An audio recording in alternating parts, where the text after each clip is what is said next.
Court is now in session. The Honorable Robert Lewis presiding. Thank you. Please be seated.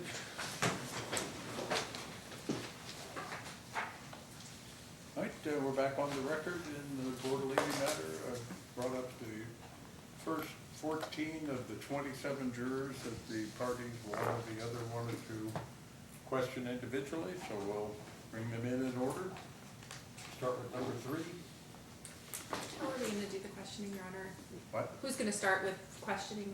Well, I don't have a list of who asked for who, so I'll probably alternate it. And if you don't have any questions of a particular person, then just say, I don't have any questions. These folks are asking for hearing listening devices, Your Honor. What's that? These folks are asking for listening devices. Who? These folks back here. Okay, I don't have any, but we'll get them out, I guess. Yeah. Everybody have a seat, please. You go ahead and have a seat, too. Are you juror number 3, Sean Alex? I am. All right, Mr. Alex, there was something in your juror questionnaire that the attorneys wanted to ask you about, so giving them their opportunity. We'll start with the defense. Yes, thank you. You had indicated, sir, that you wish to be questioned separately from other jurors. Was there anything that you think might affect your ability to be a fair and impartial juror in this case that you wanted to discuss privately? No. Okay. And do you have any concerns about your ability to be fair and impartial in this case? No. Okay. I have no further questions then, thank you. Did you have any questions? No. All right, I need you to go back down to the jury assembly room and wait there with the other jurors. And don't discuss what we talked about here or anything about the jury selection process of the case. So down to the first floor, right there, and take the cards and things with you. Thank you. Yeah, thank you.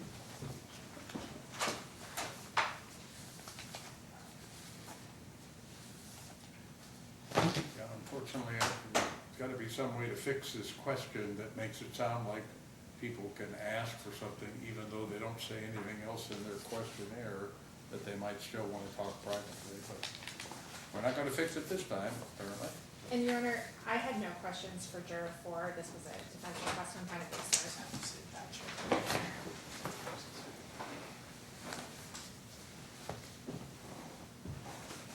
Go ahead and have a seat. Are you juror number 4, Mr. Blinker? Yes. All right, there's something in your questionnaire that one of the or both of the parties wanted to ask you about, so I'm giving them that chance. Sure. Start with the defense then. Okay, thank you. So you indicated in answer to question number 9 that you do believe that some false allegations, that some allegations of rape or sexual misconduct are false, but you also said that in your opinion that they are rare. Given that opinion, I just wanted to check to see whether or not you think that either the state or the defense might be at a disadvantage if you were seated as a juror in this case.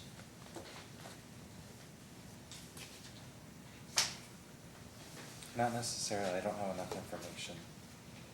Okay.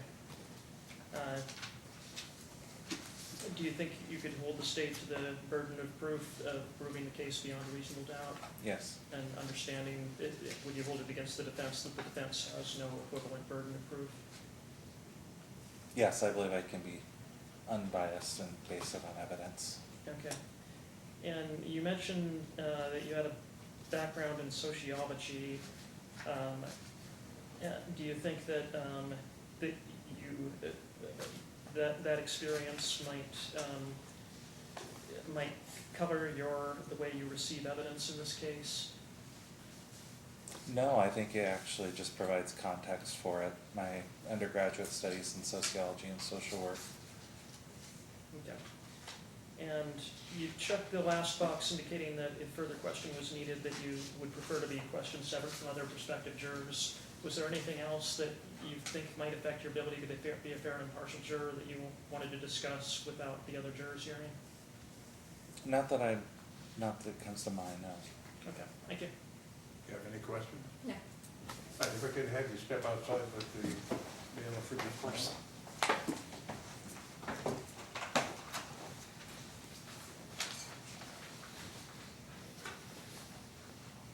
Do you have a motion with regard to the juror?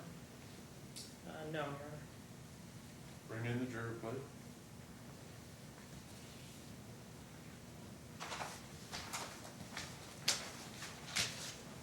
Okay, I'm gonna have you go back down to the first floor, jury assembly room, and wait there with everyone else, and we'll bring you back up in a while for additional questioning. In the meantime, don't discuss what we've discussed here or anything about the process or the case with anyone else. Of course.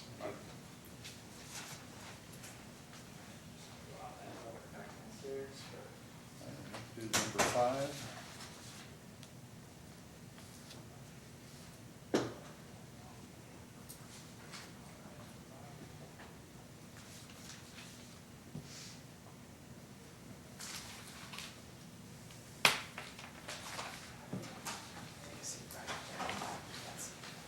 Yeah, right up there, fine.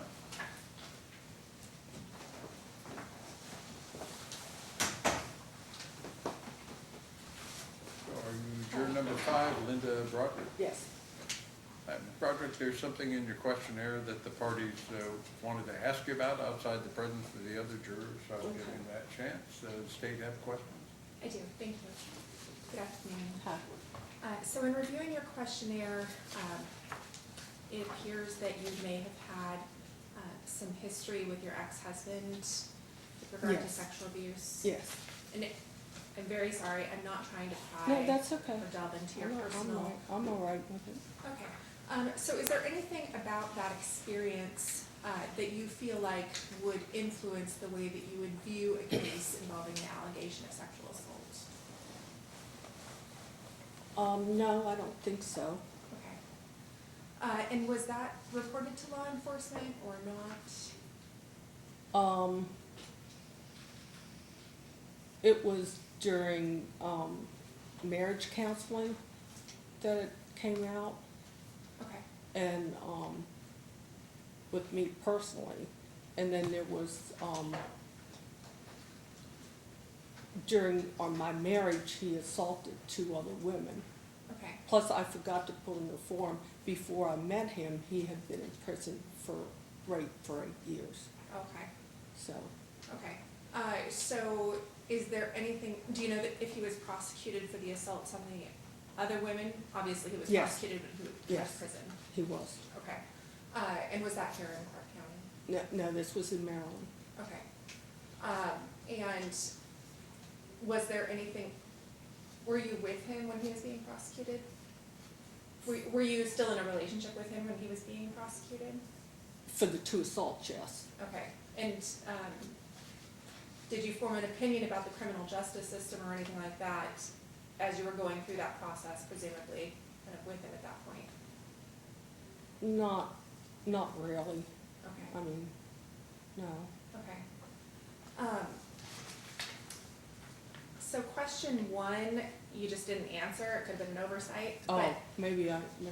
that's okay. So the question was, do you have any moral or philosophical views that would preclude you from sitting in judgment as a juror in a criminal case about an allegation of rape? And this is a question just directed to whether or not you can sit in judgment of another person, not necessarily specific to the rape. Do you have an opinion on that? I'm sorry, I guess I don't understand. Here, the why don't I question. go ahead and give you the question, you Yeah, can might be read it easier. there, it's number 1. Oh, okay.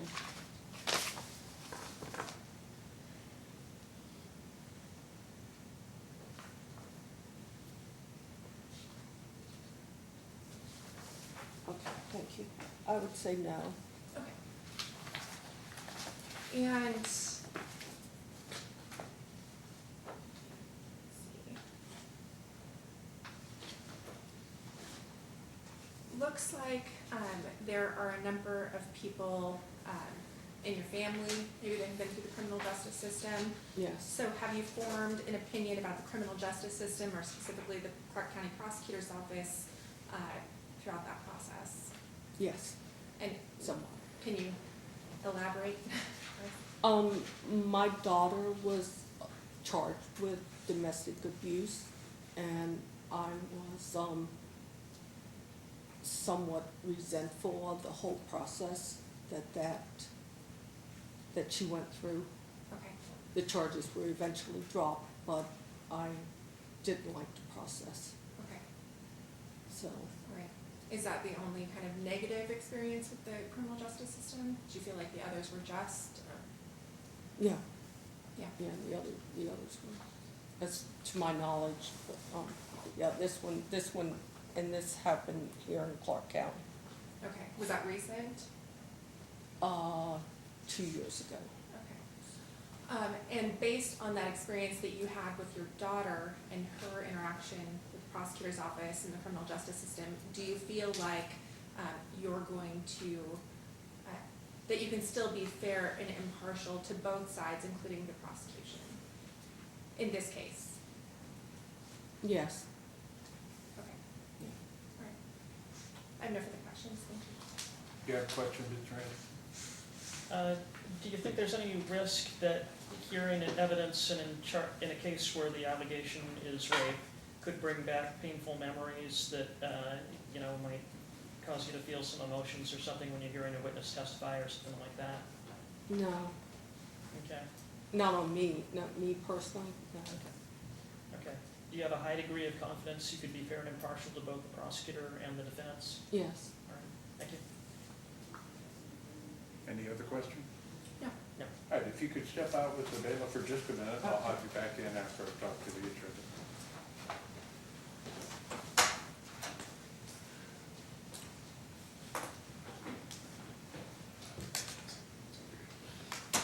Either of you have any motions with regard to the juror? No. No. Bring in the juror, please.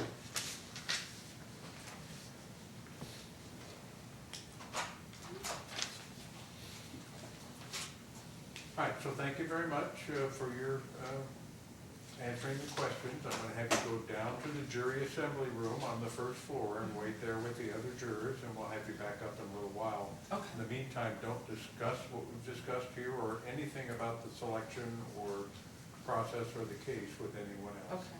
We'll see you in a while. Okay.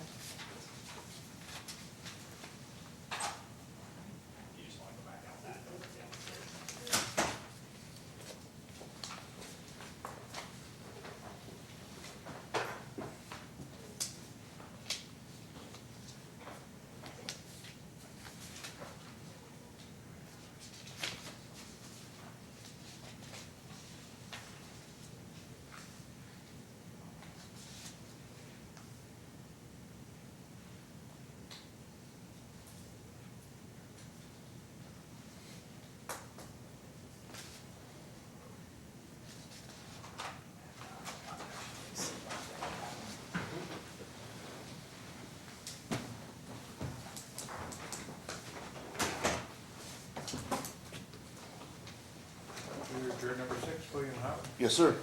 Mr. Howard, there's some questions or some issues raised by your questionnaire the parties wanted to ask you about, so I'm giving him that chance. Go ahead then, Mr. Anderson.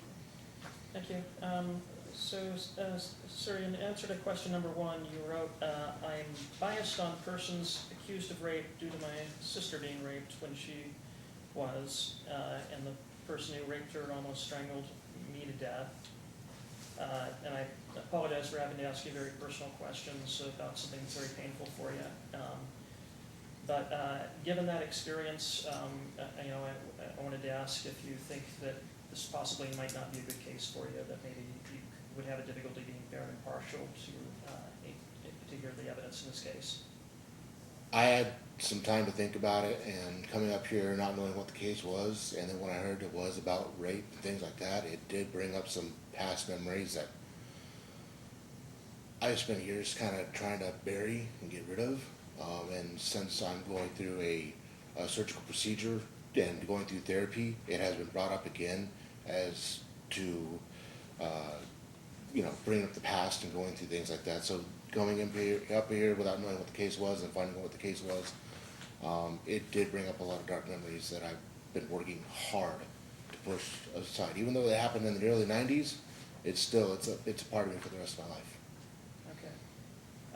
Given that, would you prefer not to be a juror in this case? I would prefer not to be a juror in this case. And is it fair to say that you have a doubt about your ability to be fair and impartial as a juror in I this do case? have a big doubt about that. Thank you. Okay, did you have any questions? Just a couple.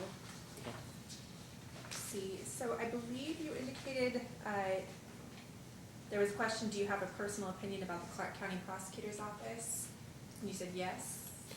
Well, my ex-wife used to work for you guys at the prosecuting attorney's office. So I mean, my opinion is like coming in, I kind of know some of the lawyers, some of the secretaries and things like that. So I kind of know so I'd be like almost kind of biased on your guys' side if I was still part of this case. So I do she no longer works for the county anymore, but I've known some of the prosecuting attorneys and secretaries of that prosecuting office. Okay, what was your wife's name? Jessica Howard or Jessica Ali. Oh, yeah, okay. And then it sounds like you maybe have some strong feelings about law enforcement as well. My feelings are pretty much of law enforcement, sometimes maybe good, sometimes maybe shit. That's kind of how I feel about it. So they're great officers and they're terrible officers. Okay. Now, you indicated to defense counsel that you have some concerns about your ability to be fair and impartial in a case involving allegations of rape. Right. Do you think that that's something you could overcome? It would be incredibly hard for me to overcome because I've dealt with rape most of my life when I was a little kid, and I was nearly strangled to death by the person who did rape my sister. So it does bring up a lot of dark memories of, when I was a little kid, I couldn't be in the courtroom, couldn't be a part of it, but it has affected my life, and it would make me very unbiased. Very, very unbiased or very biased? Very biased, sorry. Okay, that's all right. Okay. Do you understand that the state has the burden of proof in this particular case? I'm not aware of that. Okay, so the state has the burden of proof. It's my burden to prove the case to you beyond a reasonable doubt. Even given what the allegations are and your personal experience, do you feel like you could hold the state to that burden of proof, or do you feel like you would just want to convict them based on the nature of the allegations? Being truthful, I mean, it would be,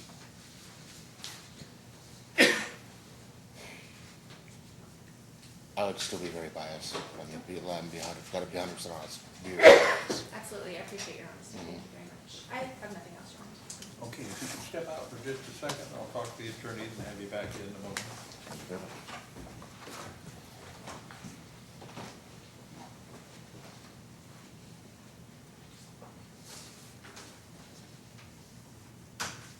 Either of you have a motion with regard to the jury? Yes, cause, Your Honor. Do you have any argument or objection? No. Bring in the juror, please.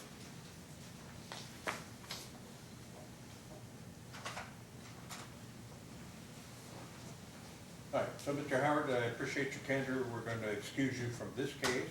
Okay. However, you may be needed for other cases, and I'm told that our system is such that you can't call in, you just need to report tomorrow morning back to the jury assembly room, and we'll see if there are other cases that you could go out on. But leave your card with the bailiff, take your personal effects, and don't discuss what we've discussed here with any other potential jury. Absolutely, Your Honor. All right, Thank you very have a much. good rest of the day. You too.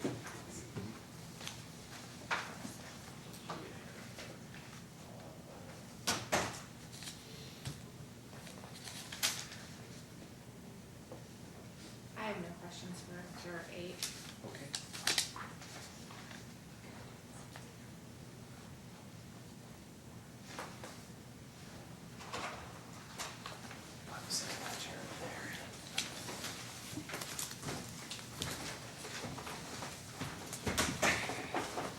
Afternoon. Good afternoon. Juror number 8, Devin Shepherd. Dane Shepherd. Oh, sorry, Dan Shepherd. There's something in your questionnaire that attorneys wanted to ask you about outside the presence of the jurors. So, Mr. Anderson, go ahead.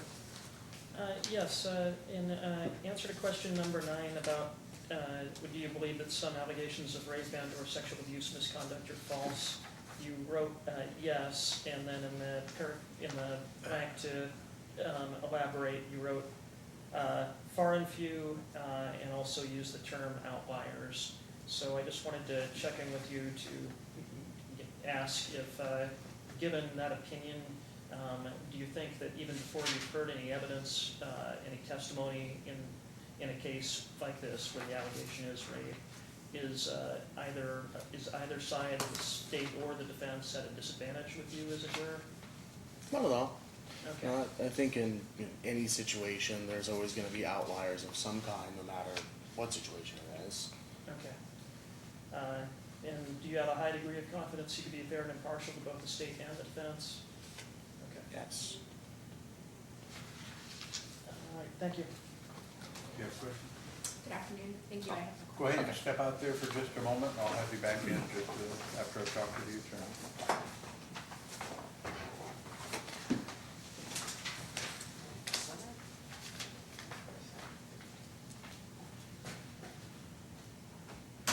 Either of you have a motion with regard to the juror? Yeah. No. Bring in the juror, please.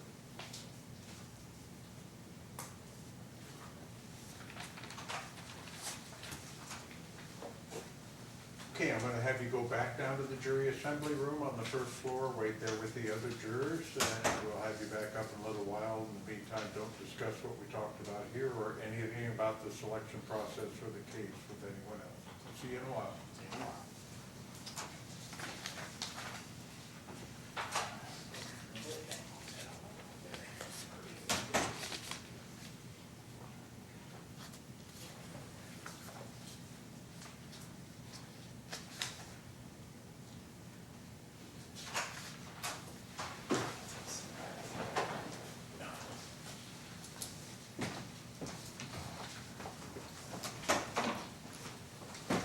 Welcome back.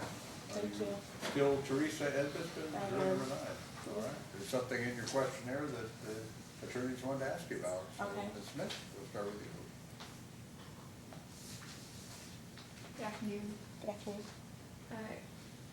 So it looks as though your brother-in-law may have been accused of some sexual abuse in the past? Yeah. Is that accurate? Okay. And sorry, was he prosecuted for that?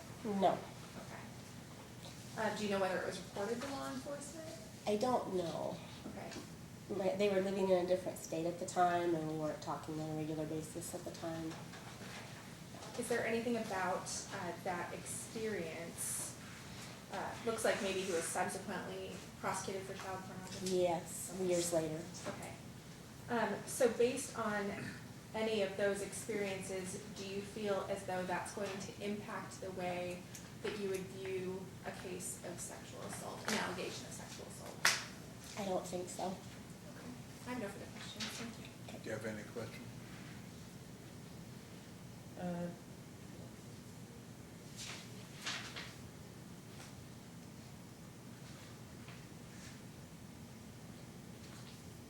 Well, that was pretty much the same question I was going to ask. I just want to go into that a little further. Do you think there's any risk at all that's, say you're chosen as a juror in this case and you're hearing witnesses testify and you get reminded of something, that from the family members you mentioned, is there any chance that, some emotion could rise and make it difficult for you to hear the case? Not that I'm aware of, but I can't say for certain. Okay.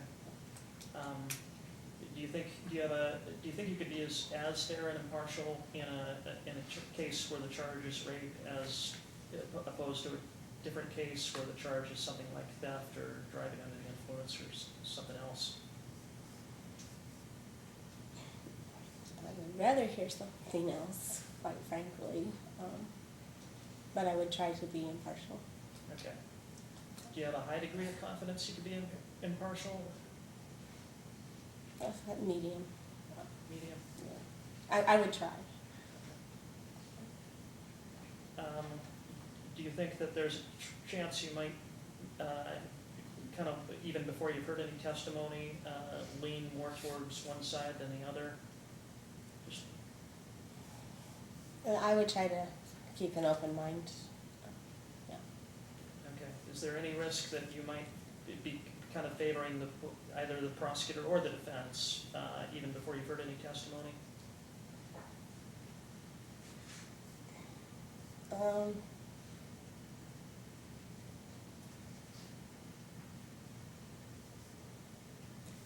Possibly, yeah, I could probably lean more towards the prosecutors.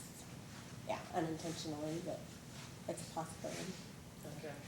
And is there anything you want to add in regard to that, or is that just because of the personal experiences that you've already related?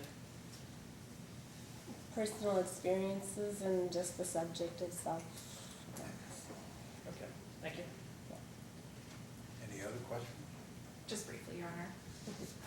So the judge will instruct you that it's my burden in this particular case, that as the defendant sits here now, he's presumed innocent, and I have the burden to prove the case to you beyond a reasonable doubt. Understanding that everyone comes in with some biases or preconceived ideas, do you feel like you could hold me to that burden? Yes. I have no further questions, thank you. Do you have additional questions?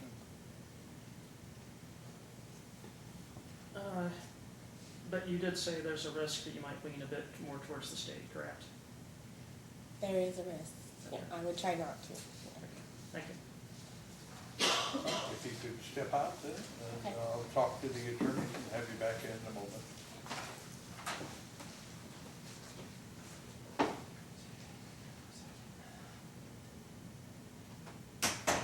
Either of you have a motion with regard to the jury? I would move for cause, Your Honor. Either of you wish to make argument concerning the challenge? Your Honor, she, in addition to the content of her answers, she was hesitating for long periods of time, which indicated to me that she was very torn on her answers. It sounds like she wants to do her civic duty, but she admitted she would prefer a different type of case. Ms. Smith did attempt to rehabilitate her, but this juror did indicate that there is a risk that she's going to favor the state, even before she's heard any evidence. Do you have an argument? I think we're reading a lot into hesitations. Those could simply be that she is a deliberate and careful juror, which is what we would like to see in a case like this. She did indicate that she understands that it's my burden of proof, and that as the defendant sits here now, he's presumed innocent, and that she would hold me to that burden, so I don't think that it rises to the level of a for-cause challenge.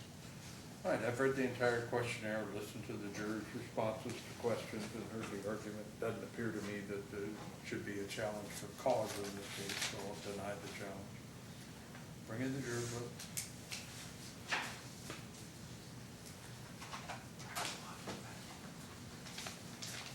All right, so I'm going to have you go back down to the jury assembly room, wait there with the other jurors, and we'll have you back up in a while. In the meantime, don't discuss the case among yourselves with anyone else, and don't talk about what we talked about here. All right? Thank you. Go on.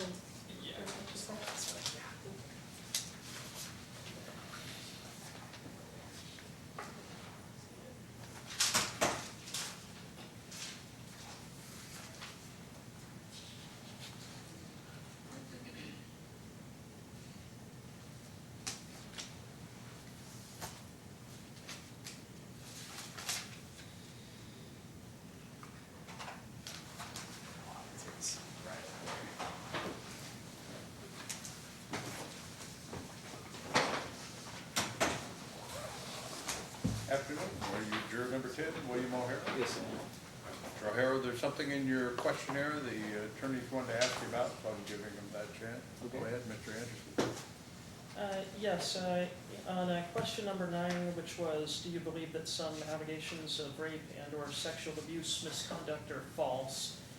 You checked the box indicating no. So I wanted to check to see, given that answer, given that the charge in this case is rape in the second degree, whether you would have already made up your mind even before you heard any evidence or testimony in the case. No, I think I answered it that way just for the fact that I think everybody needs to be heard if they do make an allegation. I mean, if somebody came up to me and said they were raped, I'm not gonna say it was false right away until the end of it. Okay. I mean, they need to be heard. Okay. Do you think that either the state or the defense would be at a disadvantage with you as a juror in the case? No, I don't believe so. I believe it's my duty to listen to everything and then make a decision at the end. Okay. And you're also, I apologize for asking a personal issue, but you mentioned an incident involving a family member. Yes. Do you think there's any risk that you could, some painful memories could be brought back up by hearing testimony in a case like this? No, when that happened, that was like 35 years ago, and I just heard about it. I was in the Army at the time away, so I didn't really have to go through it with the family. Okay. So do you have a high degree of confidence you could be a fair and impartial juror to both sides if chosen in this case? Yes, I do. Thank you. Do you have any questions? No, no, thank you. Would you go ahead and step out with the bailiff? I'll have you back in just a moment once I've talked to the attorney.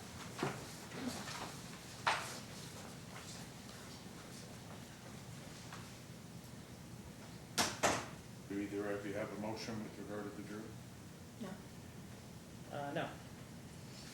Bring in the juror, please.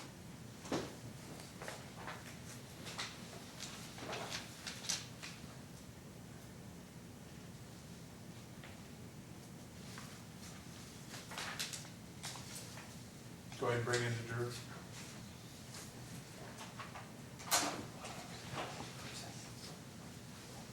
Okay, so I'm gonna have you go back down to the jury assembly room on the first floor, wait there with the other jurors.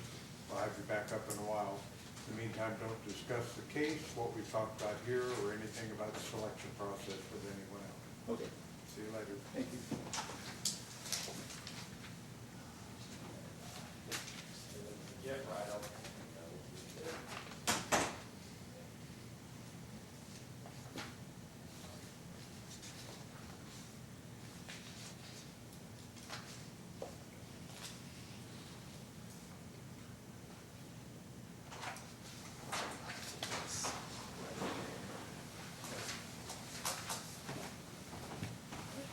Good afternoon, juror number 11, Zachary Davis. Yes. Something in your questionnaire the jurors want, or the attorneys wanted to ask you about, so I'm giving them that chance. Ms. Smith, do you have questions? Good afternoon. So it looks like you may know Katie Tomasello. Yes. Okay. How well do you know her? Her husband's assistant coach on the baseball team, and I know her children very well. I know her casually. Okay.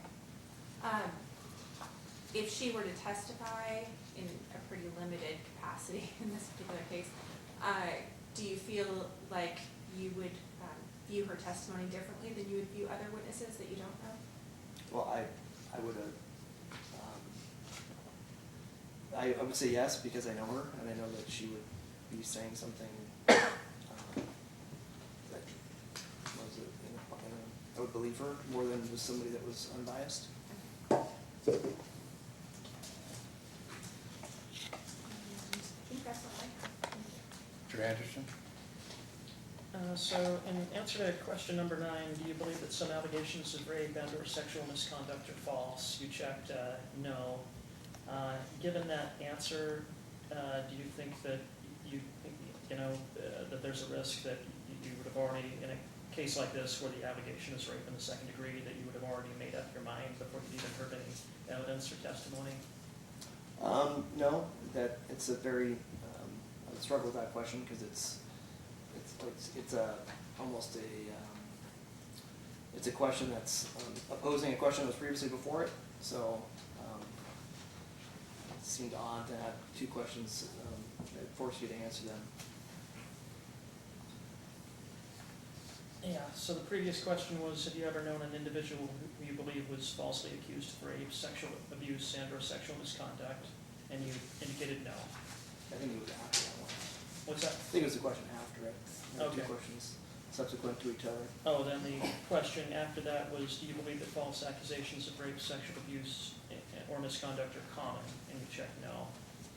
Right. Okay, so, are you saying that that you believe that some allegations of rape and or sexual abuse misconduct, are false?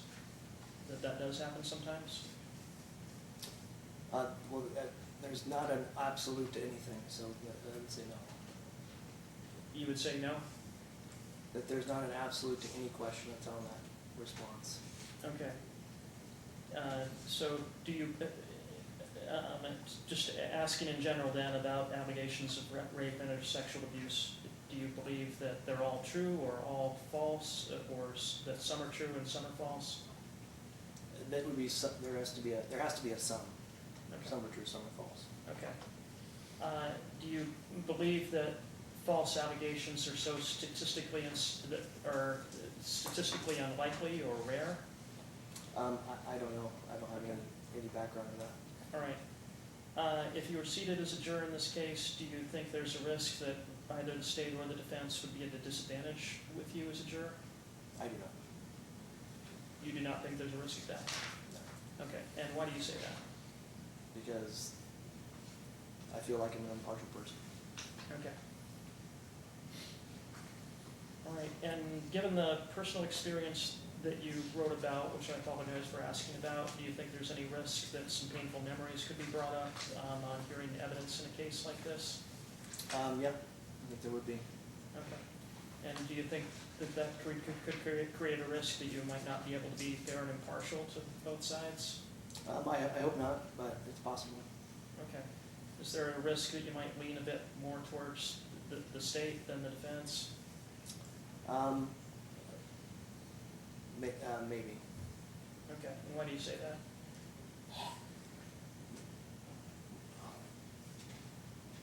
Yeah, because that's my initial reaction. Okay, your initial reaction. Okay, thank you. Do you have any questions? Yes. So understanding that we all come in with some biases, either subconscious or conscious, the court will instruct you, and I believe has instructed you at this point, that as the defendant sits here right now, he is presumed innocent, and that it's the state's burden to prove to you beyond a reasonable doubt of his guilt. Do you feel like you could hold me to that standard? Yes. And do you feel that you could make that decision based solely on the evidence that you hear in this courtroom? Yeah, that would be the job. Okay, I have no further questions. Do you have any additional questions? No, Your Honor. If you could step out with the bailiff, I'll add you back in after I talk to the attorney.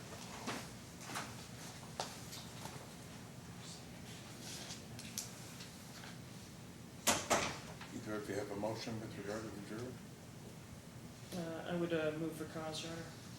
Either of you wish to make argument during the challenge?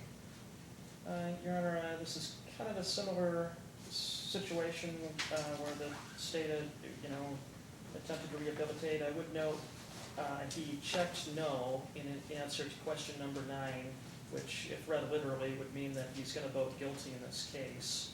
And when I attempted to clarify it, he never really did clarify it. Eventually, I gave up asking questions, but it sounded like he tends to believe that,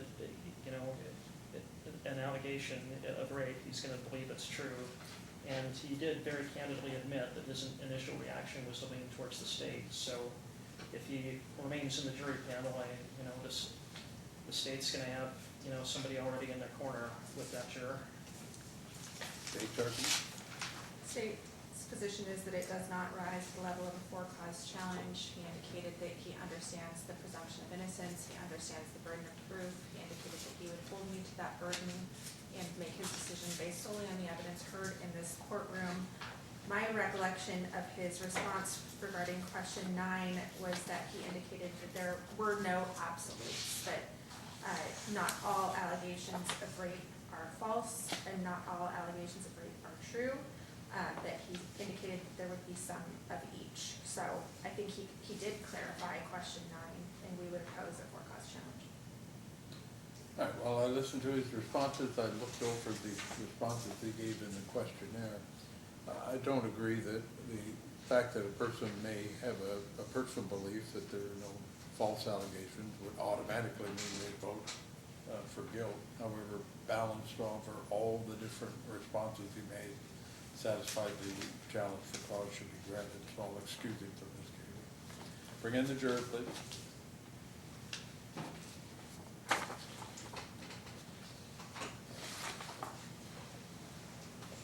All right, I'm going to go ahead and excuse you from this case, but you may be needed for other juries.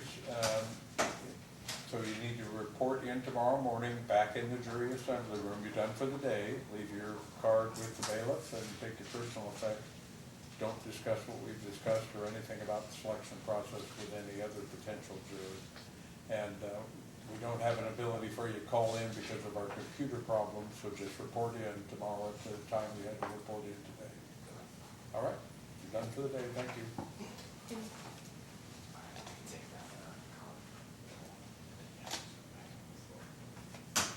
Just to make sure everyone's aware, then the next juror, I believe is juror 12. And she does indicate on her questionnaire as well, but she is an acquaintance of Michelle Bart's and follows her on social media. I think there have been potentially some posts about the case. So. Okay, if you could have a seat here, please.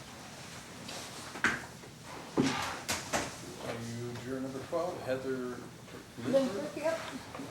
Ms. Lindbergh, there was something in your questionnaire that the attorneys wanted to ask you about, so I'm giving him that chance.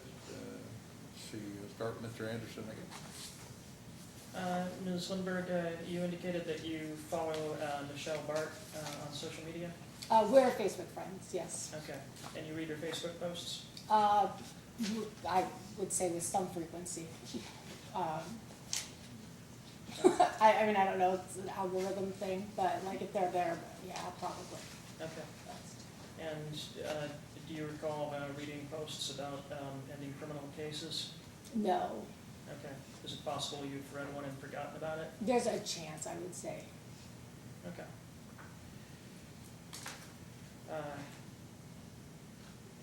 And do you know Ms. Bart just from social media, or do you know her in person as well? I think we met at like bra drive, like a donation drive for bras. Okay. Is that how you first met her? Or? Yeah. Okay. Okay, so what kind of donation drive are we talking about? It was for like bras for women. Okay. Was it like a fundraiser? Well, a donation drive, so yeah, fun. I mean, there wasn't like a monetary fundraiser, it was like bring bras to donate. Okay, to donate to who? I think it was for some sort of a shelter. Okay. All right, and you also mentioned a relative, sorry for asking about a personal issue, but you mentioned a relative who had done some, gotten in trouble for an allegation of rape? Yes. Okay. Any comments about that? Would that affect your ability to be fair and impartial juror? I don't feel like it would. Okay.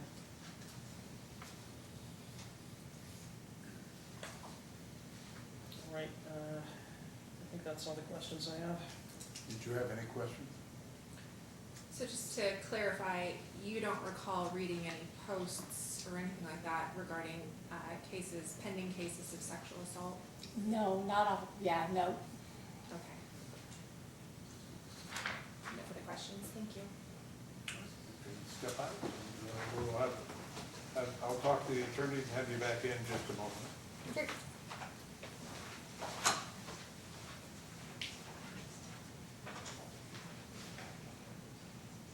Do you have any questions with regard, or motions with regard to the jury? I would move for cause, Your Honor. Your argument? Your Honor, she's a friend of Michelle Bart, who is Ms. Hastay's advocate. Ms. Bart has been very, very active on social media, Facebook and Instagram, posting about this case. Granted, Ms. Lindbergh did not recall reading any of those posts, but she did admit that it was possible she read something and forgotten about it, and her memory might be triggered by hearing the actual testimony and evidence in this case. So this is too great a risk. This is, there's, even though she apparently tried to rehabilitate herself, the risk of her being in the state's corner on this one is much too great. Do you have agreement? They're going to defer the court. You're agreeable with the challenges? I don't know that it rises to the level of a for-cause challenge, given the fact that she indicates she hasn't seen the social media posts. I am a little concerned that once she starts hearing the allegations, she could be triggered into remembering. Record doesn't allow me to find a challenge for cause, but if the parties stipulate the juror should be excused, then the juror's excused. Bring in the juror, please.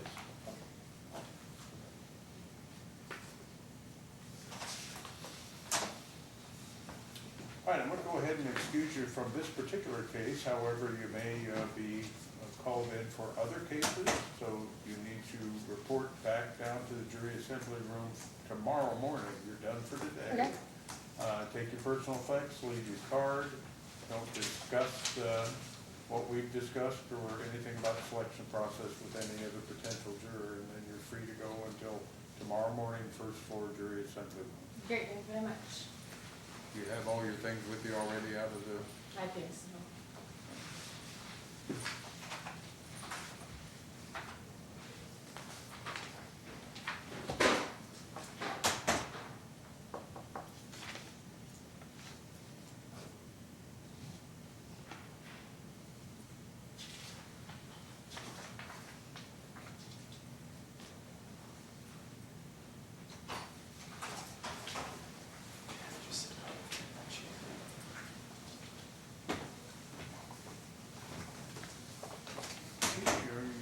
juror number 13, Alexander, and how do you say your last name? Murthy. There's something in your questionnaire that the attorneys wanted to ask you about, so I'm giving him that chance. Go ahead. Good afternoon. The first question involves whether you have any moral or philosophical views that would preclude you from sitting in judgment as a juror in a criminal case about an allegation of rape, and you indicated yes. Yeah. Can you explain that a little bit for us? I believe I said something about the repercussions of the case. Mainly it's because recently I have been reading about some cases in a similar situation, and the outcomes of it could be that they were charged guilty when they were not, and then found to be, and the decision was then reversed, but their life was still ruined. And on the other case, where some people could be released, but they were actually guilty, and that just morally doesn't sit right with me. For instance, if we make the wrong decision, and that was basically my thinking behind that question. Okay, thank you for explaining that. So it sounds like you're just primarily concerned about making the wrong call. Yeah. Does that sound right? Mm-hmm. Okay. If you were called to sit as a juror, do you feel like that concern would impact your ability to render a verdict, guilty or not guilty? I do not believe so. Okay, so you feel like you could evaluate the evidence, Yeah. determine whether, you're convinced beyond a reasonable doubt, Mhm. convict if you are, and if you're not, acquit. Okay.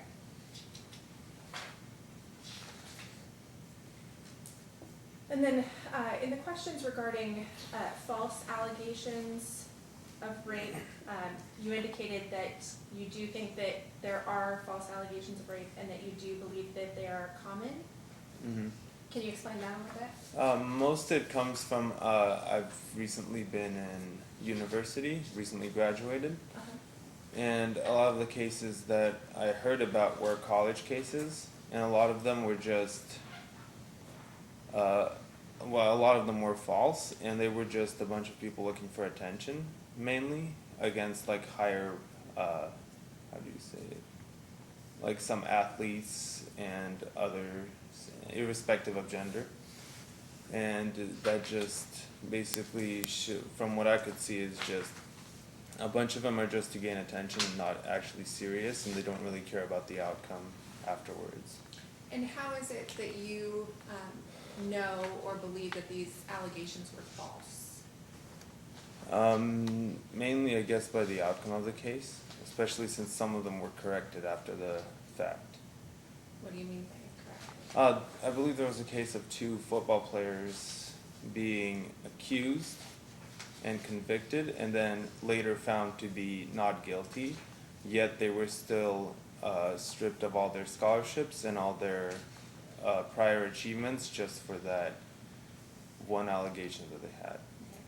Do you think if somebody is found not guilty, that that necessarily means the allegation was false? We're speaking about the offender in this case, right? I'm talking about your, the example you just gave of the athletes. Well, it was overturned, and I believe it was the alleged victim that admitted to the fact that it was false. Okay, Yeah. okay. So in that case, I'm pretty sure that it was false, as they did admit it. But in other cases, I don't think it's necessarily false, considering on how it's found. Okay. Now, when you say that you think it's common, that false Yeah. allegations are common, what do you mean by that?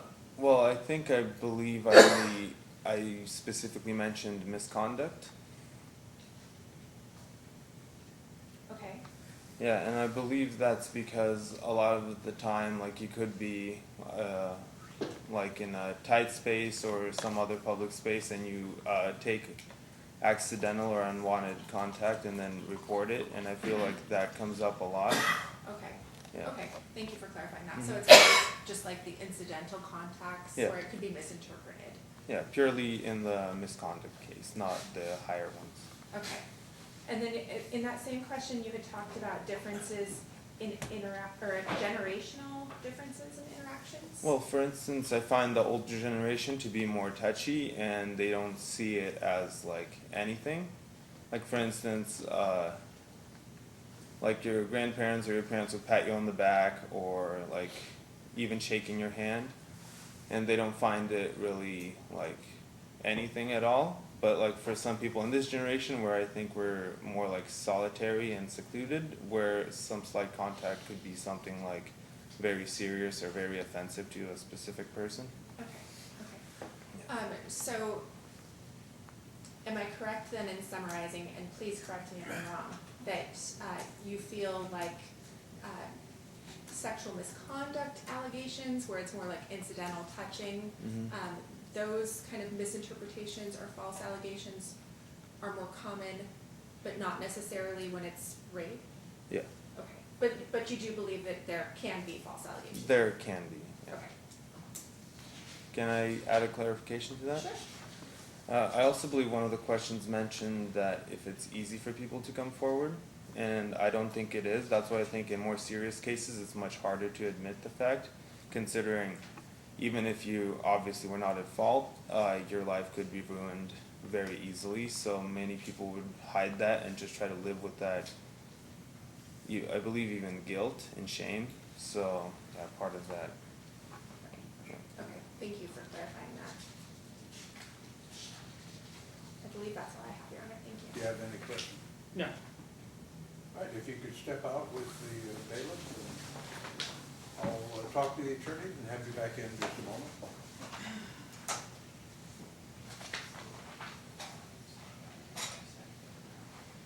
Either of you have a motion with regard to the juror? No. Bring in the juror, please.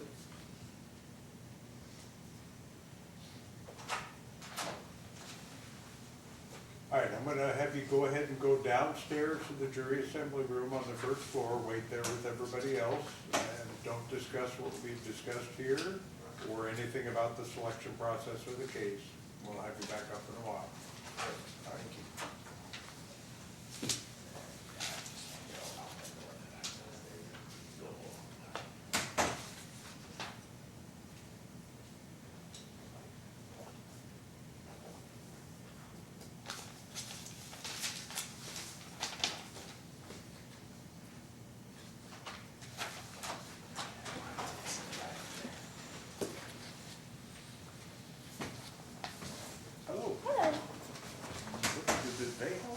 Veo.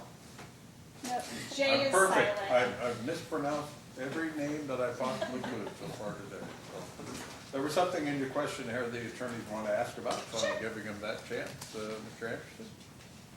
Yes, Ms. Veo,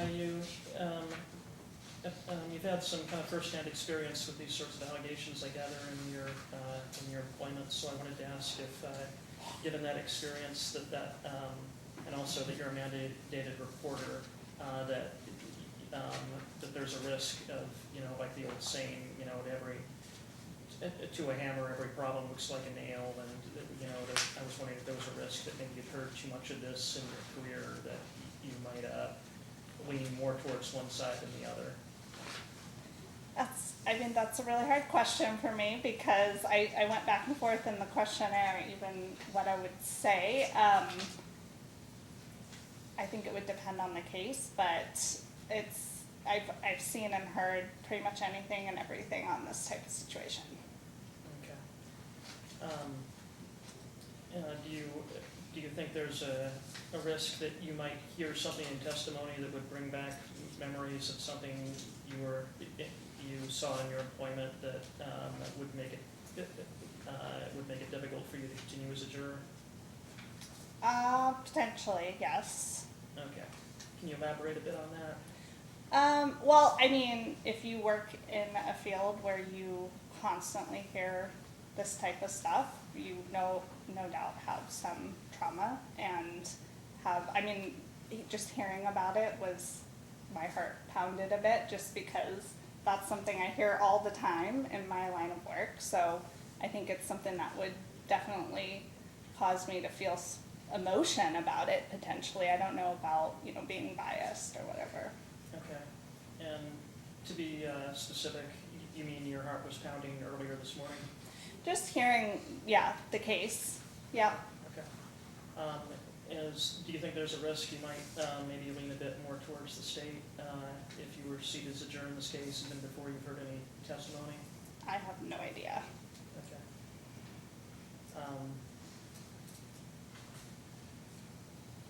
Do you think you'd be a better juror for, like a theft case or DUI case or something of that nature?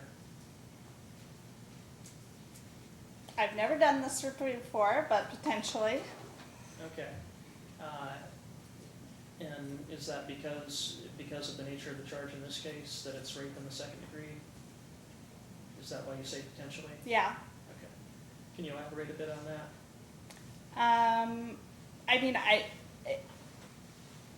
It just feels like I would know a lot of background context to what a victim might feel, so that might make me probably not as good of a juror for this type of case versus something else. Okay. Maybe, but I don't know. Like I said, I have never been through something like this, so it's hard for me to say what I would feel or think. Okay. Thank you. Nothing further? Do you have a question? So understanding that as a therapist that deals with this sort of topic, you do experience some vicarious trauma. Yeah. But also in that line of work, you definitely have to be able to compartmentalize and put that aside and do the job. Yep. Do you feel like you could do that in this case, even if you were maybe triggered in some way by what the allegations were? Yeah, probably. Okay. And the judge will instruct you that the defendant is presumed innocent in this case, and that it's the state's burden to prove to you beyond a reasonable doubt that he's guilty. Do you feel like you could hold me to that standard? And do you feel like you could make a decision of guilt or not guilt based solely on the evidence that's presented to you in this courtroom and not necessarily the things you've heard or experienced in the past? That's a really hard question. I would try my best. Okay. All right. Thank you very much. Yep. Any other questions? Just briefly, do you think that it's significant that your heart was pounding earlier this morning? I mean, that's something as a therapist you just go through in this type of situation, having heard many different stories. Okay. It's hard to know. Is there a chance when you're hearing actual witnesses, in a witness stand where you're sitting down testifying about things that, you might, Yeah, it's hard to know when something like that's gonna come up, when you've, had those experiences and you've heard many, many different stories. okay, and that could affect your ability to be fair and impartial? Maybe, yeah, Okay, I don't know. thank you. Any other questions? No. All right, you can step out with the bailiff. We'll have you back in a minute after I've talked to the attorney. Thank you.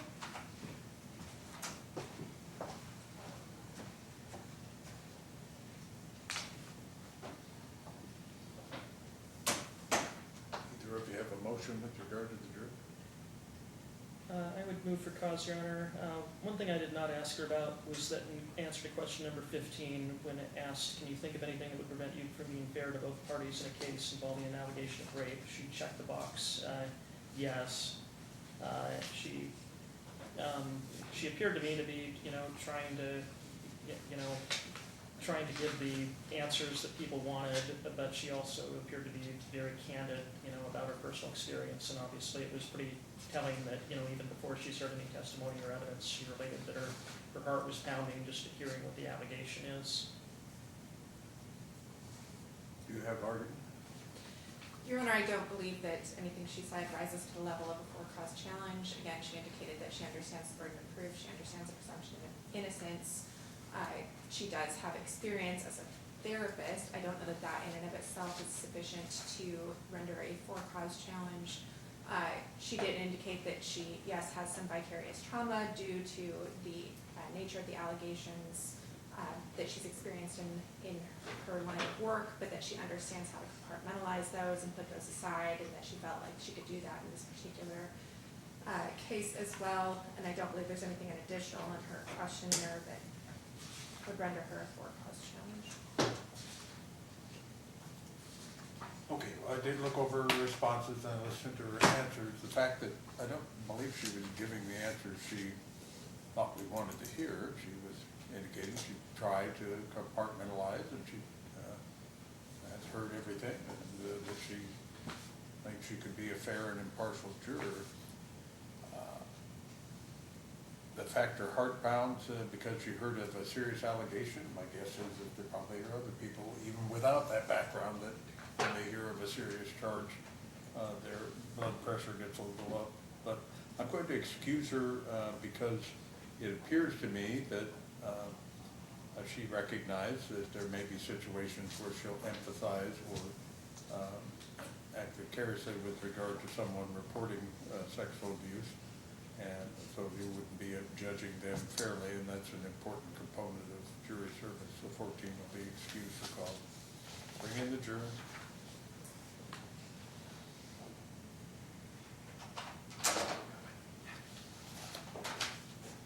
All right, so I'm going to go ahead and excuse you from this case. Okay. You may be needed for other cases, and we don't have the ability to have you call in apparently because our computers are still down. So tomorrow morning, you need to report in downstairs to see if you're needed for any other juries. But you, about the same time as you reported in today. Leave your card with the bailiff. Don't talk about what we talked about with any other potential juror, and you're done for the day. Okay, thank See you. you tomorrow.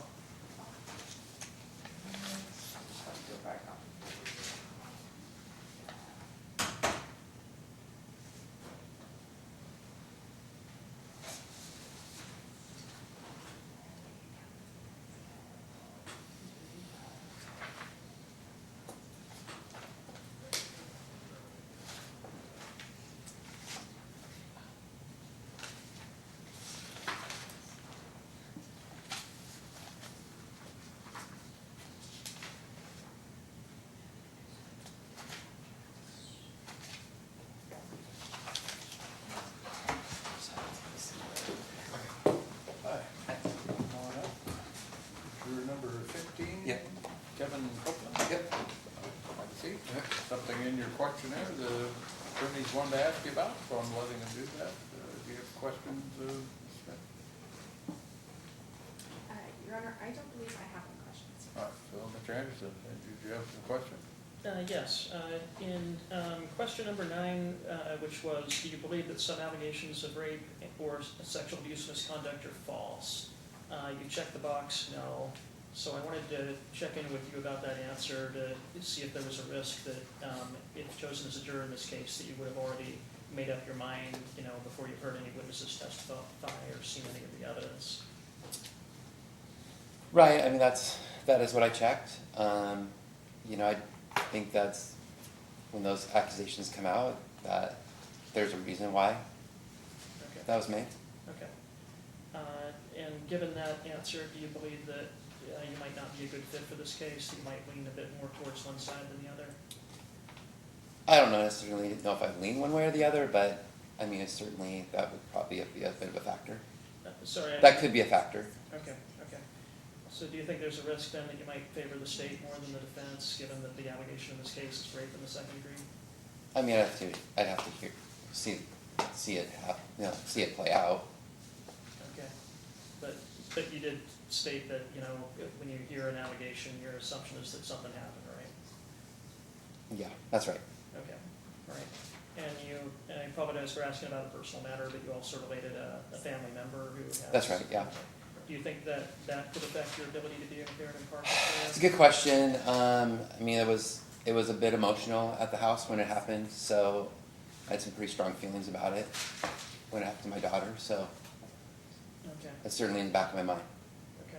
Do you think that there's a risk that might affect your ability to be... I don't know if there's a risk there, but I'm certainly sensitive to it. Okay, all right.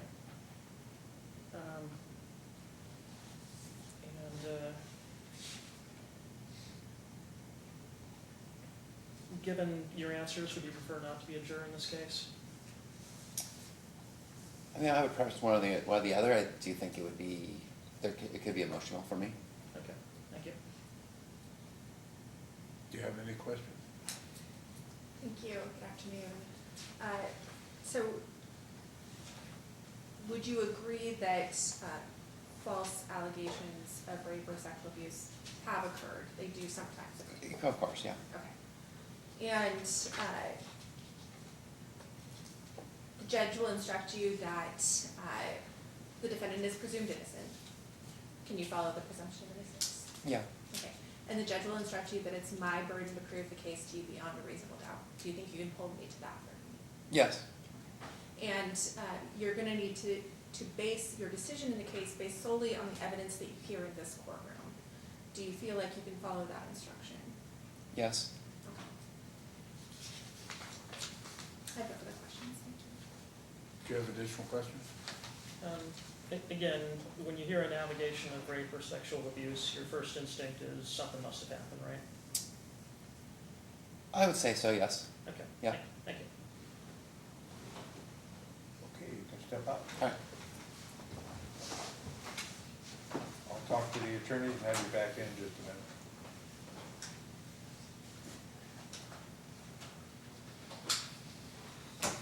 Either of you have a motion regarding the juror? I would move for cause, Your Honor. Any additional argument?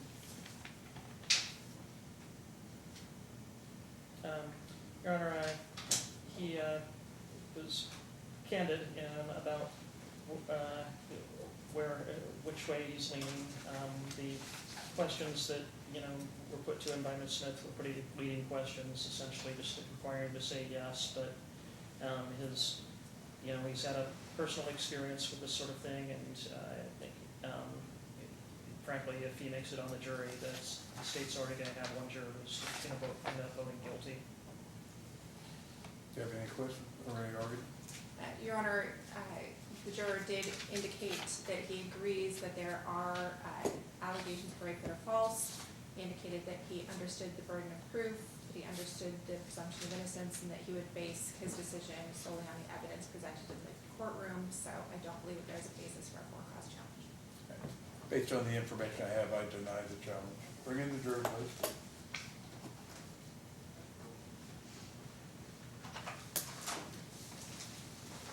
Okay, I'm gonna have you go downstairs to the jury assembly room on the first floor, wait there with the other jurors, and we'll have you back up when we're ready to proceed. In the meantime, don't discuss anything we've talked about here with any other potential jurors. Okay.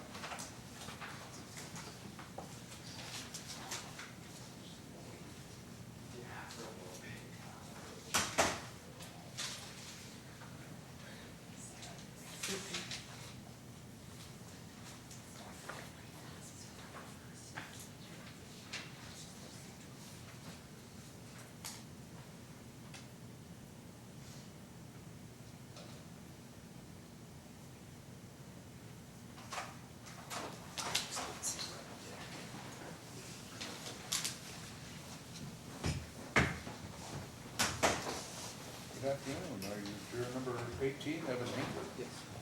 Mr. Hinckley, there was something in your questionnaire that the attorneys wanted to ask you about, so I'm giving him a chance. Smith, did you have questions this year?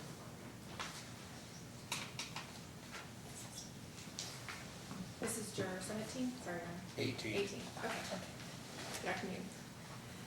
So on question 18, the question about strong feelings about law enforcement, you indicated that you have a strong distrust of law enforcement. Can you explain that a little bit? Probably not well.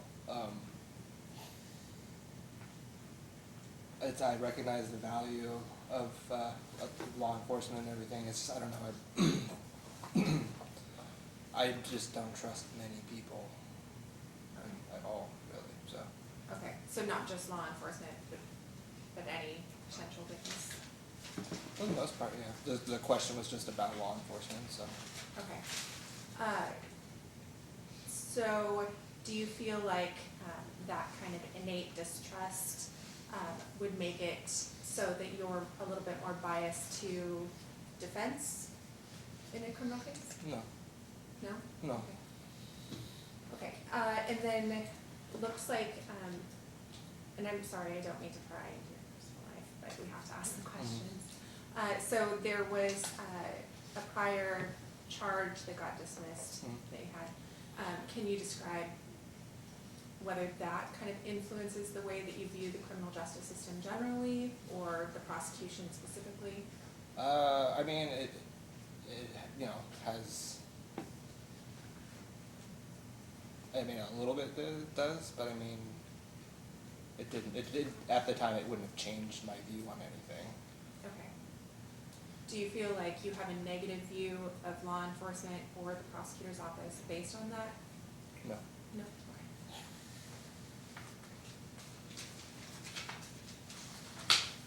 Okay, I think that's all I have, Your Honor. Do you have any questions?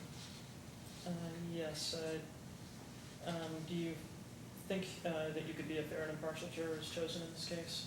I mean, try to be in life, so. Okay.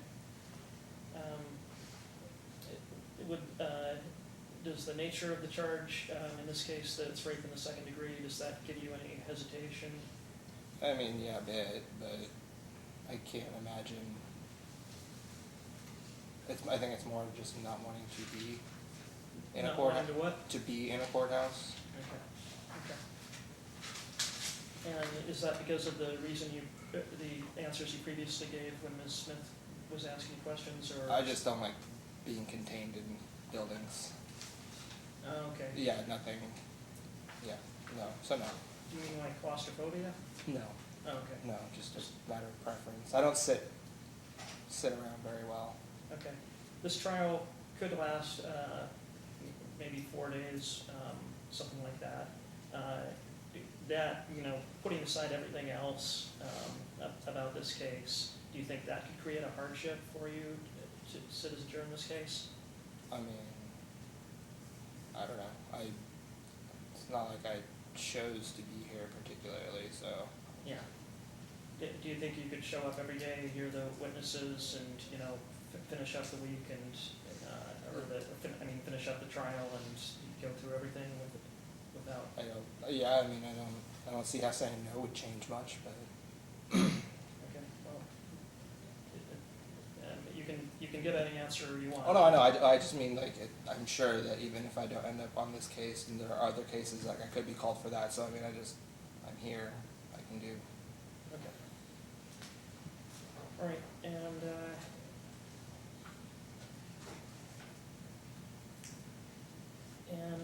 on question number 5, you mentioned that your wife I'm sorry to ask a personal question, but your wife had some trauma, and that you thought it might influence your ability to be impartial in a case involving allegations of rape.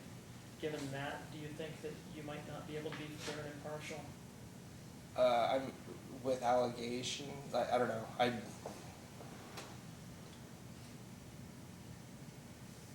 would like to think that I would still be impartial, because I don't know any of the facts or evidence or any of that. So I mean, I'm not going to make a judgment.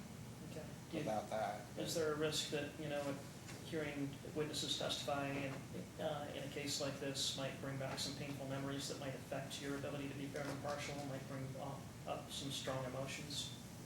No, nothing, no.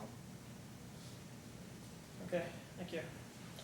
Right, did you have additional questions? If I could just quickly, Your Honor, you talked about having some difficulty being in the building and sitting for periods of time. So, I mean, I wouldn't say difficult, I get antsy, I don't like sitting around. Okay, so if you were selected as a juror, you'd be sitting in this jury box probably for a period of 3 to 4 days. Mhm. The other jurors, do you feel like you would have difficulty paying attention to the evidence that was being presented? I'd probably not, Okay, all right, just get a little fidgety here and there, I guess. okay, all right, thank you. That is- If you want to step out for a minute, I'll talk to the attorney and have you back in just a second.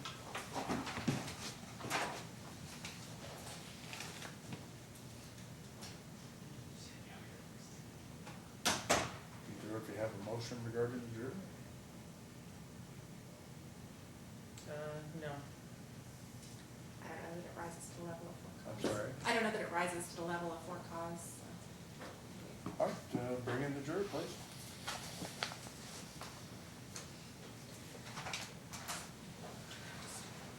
All right, I'm gonna have you go back down to the jury assembly room, wait with the other jurors. We'll have you back up when we're ready to go to the next phase of the case. In the meantime, don't discuss what we talked about here with any other jurors.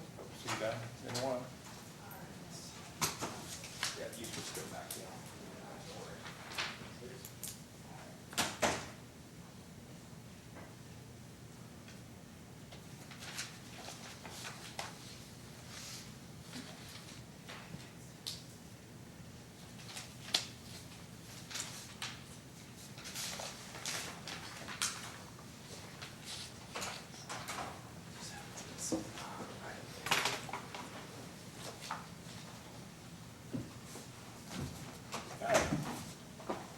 Juror number 19, Lisa Denny. Yes. All right, there's something in your questionnaire that the attorneys want to ask you about, so if you want to go ahead and ask the question, if you're interested, I can start with you. Actually, I think, I don't think I have any questions. All right, Ms. Smith? Good afternoon. Hi. Are we in 19 or 17? What? Are we in 19 or 17? 19. Right? It's a 19. Okay, sorry about that. Denny. How do you know me, Ms. Denny? Maybe that's what they There we were. go. That's what Oh, I just know of you from cases. Oh, so it's like I just know I'm- your name and you're a Because I'm judge. famous, yeah. Exactly. Yeah, picture on the wall now. Any other questions? That's my primary, let's see here.